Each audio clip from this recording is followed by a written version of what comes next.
and welcome to my channel. I hope you enjoy this video. Well, hello everyone. We're going to talk about Tartaria, and I'm so excited about this topic. I'm so I got my passion back for making videos. I wasn't making too many videos before for various reasons. One reason was that the YouTube money was going down while the views were going up, which was a bit weird. And the other reason was I just didn't have the passion editing. But we'll talk about Tartaria. This is just so exciting. And so I was on a Facebook group about in this video. You know what we're going to do? We're going to talk about.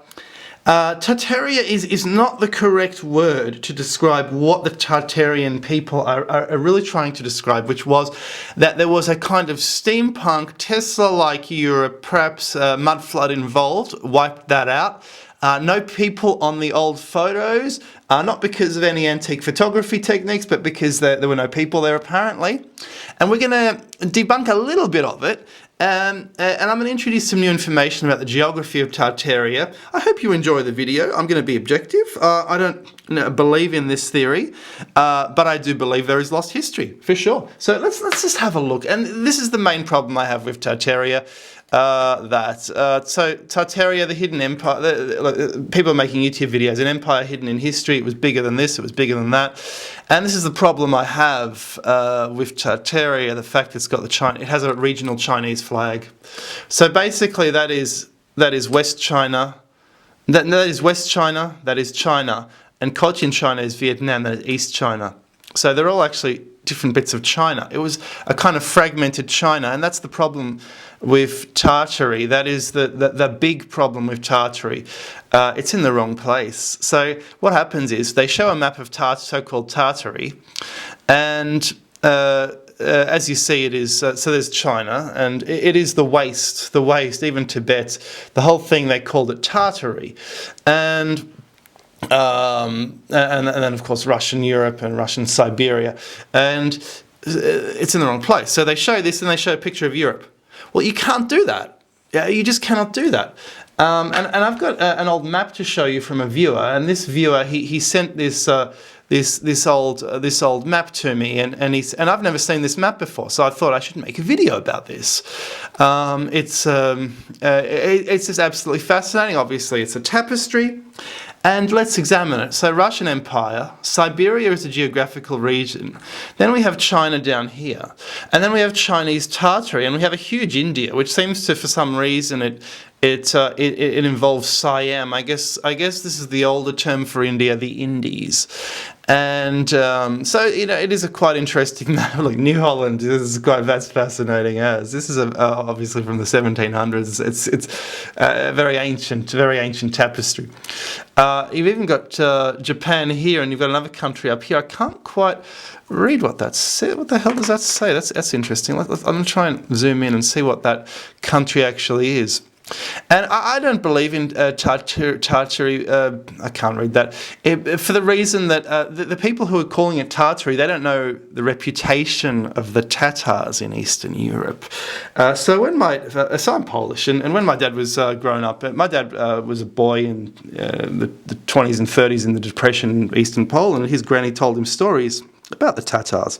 And he said, well, when the Tatars invaded, and these were people living in the Ukraine, in the Crimea before Catherine the Great's era, they were half Muslim, half Mongol, half Chinese. And she said when the Tatars invaded, they pillaged the land and the grass didn't grow for 7 years. This was a steppe nomadic people. These were not people who built laboratories with free energy.